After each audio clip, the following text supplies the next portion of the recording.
ஹல்லேலூயா. கர்த்தருடைய பரிசுத்த நாமத்திற்கு மகிமை உண்டாவதாக. இந்த நாளிலும் இயேசப்பா நமக்கு தருகிற வார்த்தை 1 யோவான் 2வது அதிகாரம் 5வது வசனம். அவருடைய வசனத்தை கைக்கொள்கிறவனிடத்தில் தேவ அன்பு மெய்யாக பூரணப்பட்டிருக்கும், நாம் அவருக்குள் இருக்கிறோம் என்பதை அதனாலே அறிந்திருக்கிறோம். ஆமேன். அருமையான தேவனுடைய பிள்ளைகளை, இன்றைக்கும் நம் வாழ்க்கையிலே தேவனுடைய அன்பு பூரணப்படணும். இன்றைக்கு அநேகருடைய வாழ்க்கையில் ஒருவேளை நீங்கள் இன்றைக்கி கேட்டுக்கொண்டு இருக்கிற உங்களுடைய வாழ்க்கையில் கூட நீங்கள் ஆதியிலிருந்து அன்பிலிருந்து கொஞ்சம் கொஞ்சமாக விலகி இன்றைக்கு ஏசப்பா மேலே ஒரு அன்பில்லாத ஒரு சூழ்நிலையில் நீங்கள் இருக்கலாம். அப்படி இருக்கீங்கன்னா உங்களுக்காக தான் ஏசப்பா அந்த வார்த்தையை தருகிறார் பாருங்க. நம்முடைய வாழ்க்கையில், உங்களுடைய வாழ்க்கையில் தேவ அன்பு வரணும்னா, தேவ அன்பு எப்படி வரும்? தேவ அன்பு வந்து அது பூரணப்படணும்னா நாம் செய்ய வேண்டியது, வேதத்தை வாசிக்காத நீங்கள் இன்றைக்கு வேதத்தை எடுத்து வாசிக்க ஆரம்பிங்க. வேத வசனத்தை வாசிக்க அதை நேசித்து வாசிக்க, அதை நாம் கை கொள்ளும் போது என்ன வருமா? நம்மிடத்தில் தேவ அன்பு பூரணப்படும். நீங்கள் வேதத்தை எடுத்து நீங்கள் வாசிங்களேன். வாசிக்கும்போது உங்கள் வாழ்க்கையில் உள்ள சூழ்நிலைக்கு ஏற்ற வார்த்தையை வேதத்திலிருந்து அவர் பேசுகிற தேவன். ஆமேன்.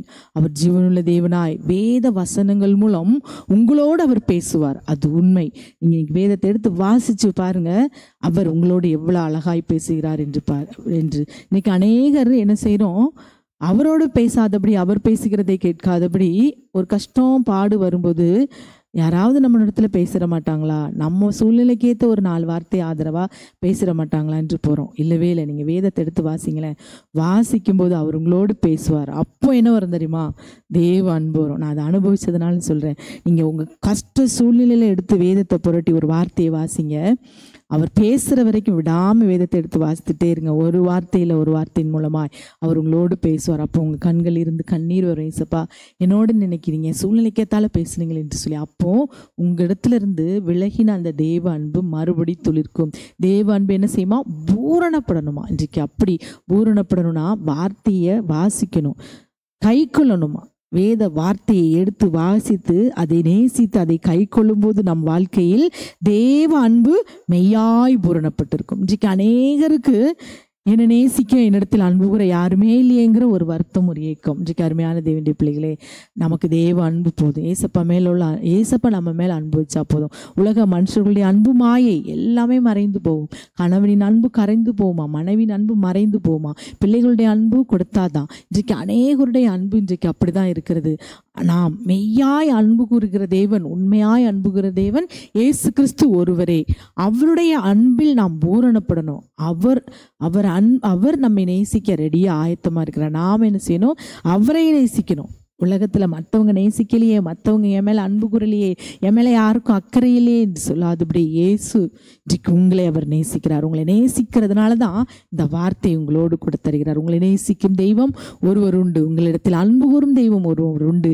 நீங்கள் பதிலுக்கு நீங்கள் அன்பு கூர்ந்து பாருங்கள், வேதத்தை வாசித்து பாருங்கள். உங்கள் வாழ்க்கை ஆசீர்வதிக்கப்படும். அந்த தனிமை மாறும். தனிமையிலிருந்து அவர் உங்களை இந்த நாளில் கை தூக்கி எடுப்பார். வேதத்தை வாசிங்க, வேத எழுத்துக்களை ஆராய்ந்து பாருங்க. அதனால் நீங்கள் நற்குணசாலிகளாய் மாறுவீங்க.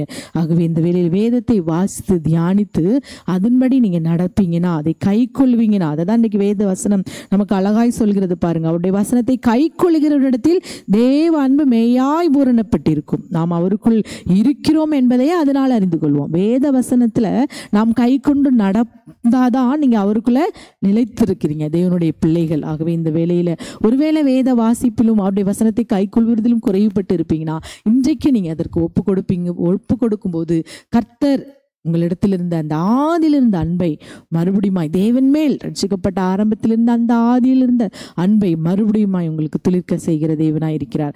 ஆகவே இந்த வேளையில் கண்களை மூடி ஜெபிக்கலாமா? அப்பாவுமே நாங்கள் நன்றியோடு ஸ்தோத்திரிக்கிறோம். இந்த நாளிலும் ஒரு வேதத்தை வாசிப்பேன், நேசிப்பேன், அதை கை கொள்வேன் என்று சொல்லி ஒரு தீர்மானம் எடுத்து ஜெபிக்கிற ஒவ்வொரு பிள்ளைகளுடைய வாழ்க்கையிலும் வேதத்தை வாசிக்கக்கூடிய கிருபையை தாங்க ஏசப்பா. நம்முடைய பாதத்தில் உட்கார்ந்து அப்பா வேத எழுத்துக்களை ஆராய, வேத எழுத்துக்களை வாசித்து அதனால் ஒரு சமாதானத்தையும் பலனையும், வேதத்தை வாசிக்கும் போது நீர் தேவ பலனை கொடுக்கிறீர். அந்த பலனையும் சந்தோஷத்தையும் சமாதானத்தையும் பெற்றுக்கொள்ள உங்கள் அன்பில் பூரணப்பட இந்த நாளில் கிருபை செய்யும். பெரிய காரியங்களை செய்யும். இந்த நாளில் தீர்மானம் எடுத்து ஜெபித்த ஒவ்வொரு பிள்ளைகளையும் ஆசீர்வதியும் பலப்படுத்தும். இந்த நாள் முழுவதும் கூட இருந்து நடத்தும். பயத்தின் ஆவிகளை எடுத்து போடும். நீர் கூட இருந்து கரம் பிடித்து நடத்தும். பயப்படுகிற எல்லா சூழ்நிலையும் மாற்றும். இயேசுவின் நாமத்தில் ஜெபிக்கிறோம் நல்ல பிதாவே. ஆமேன், ஆமேன்.